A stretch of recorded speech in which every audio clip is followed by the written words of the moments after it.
আগে সার্বিকভাবে আপনার থেকে জানতে চাইবো যে ভোর রাত 3টের সময় আগুন লেগেছে, এখন আপনি রিপাবলিক বাংলায় বসে আছেন সন্ধে 7:06, এখনো আগুন জ্বলছে।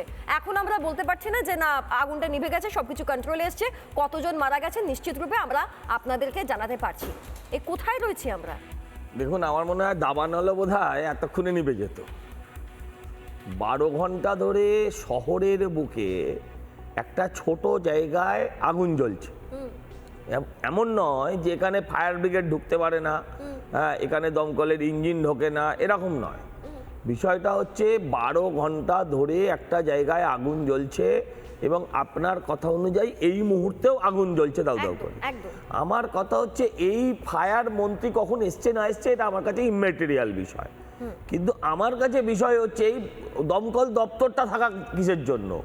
আমার বক্তব্য হচ্ছে আগুনটা লাগার কতক্ষণ বাদে দমকল এসেছিল। আগুনটা যদি গত রাত্রির 2:30টার সময় লেগে থাকে, এলাকাবাসীর বক্তব্য অনুযায়ী আমি আপনাকে বলে দিই, এলাকাবাসী এটা বলছেন যে 3টে 3:30 নাগাদ দমকল এসছে। তার মানে 1 ঘন্টার মধ্যে দমকল এসছে। হ্যাঁ, এটা অন্তত বলা হচ্ছে। বলছি রাত্রেবেলার হিসেবে ঠিক আছে 1 ঘন্টার মধ্যে দমকল এসছে। আমার বক্তব্য হচ্ছে 1 ঘন্টা বা 8 ঘন্টার মধ্যে দমকল এসছে, এসে তারা করলোটা কি? এই ফায়ার ফাইটিং সিস্টেম যদি আপনি আমাদের বদলে আজকে যদি অন্য কোনো রাজ্যে দেখতেন, আমার ধারণা তাহলে সেখানে এতক্ষণ কোনোভাবেই চলতে পারতো না। এর থেকে অনেক ভয়াবহ বড় বড় দুর্ঘটনা আমরা দেখেছি।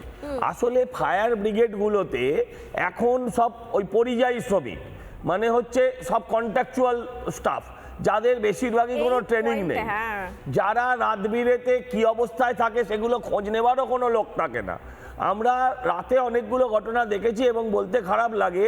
দেখুন, পুলিশের সম্মানের থেকে ফায়ার ব্রিগেডের সম্মান বেশি, অ্যাম্বুলেন্সের সম্মান বেশি, কারণ তারা বিপদের সময় আসে। কিন্তু তারা যারা আসে আর যে অবস্থায় আসে, যারা লড়ছেন আমি তাদের ছোট না করেই বলছি, কারণ তাদের সম্বন্ধে আমি জানি না, কিন্তু তাদের যে দৈন্য দশা, না আছে তাদের ডাল, না আছে তাদের তরোয়াল। আমি বলছি যে লোকগুলো আছে, যে লোকগুলো 10-15 হাজার 20 হাজার টাকার তারা ফায়ার ফাইটার, তাদের কোনো ট্রেনিংই নেই।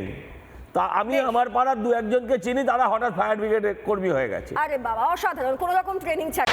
নানা ধরনের কন্টেন্ট দেখার জন্য লাইক করুন, শেয়ার করুন আমাদের ফেসবুক পেজ, সাবস্ক্রাইব করুন আমাদের ইউটিউব চ্যানেল। পাশাপাশি অন্যান্য ব্রেকিং নিউজের জন্য অবশ্যই চোখ রাখুন রিপাবলিক বাংলায়।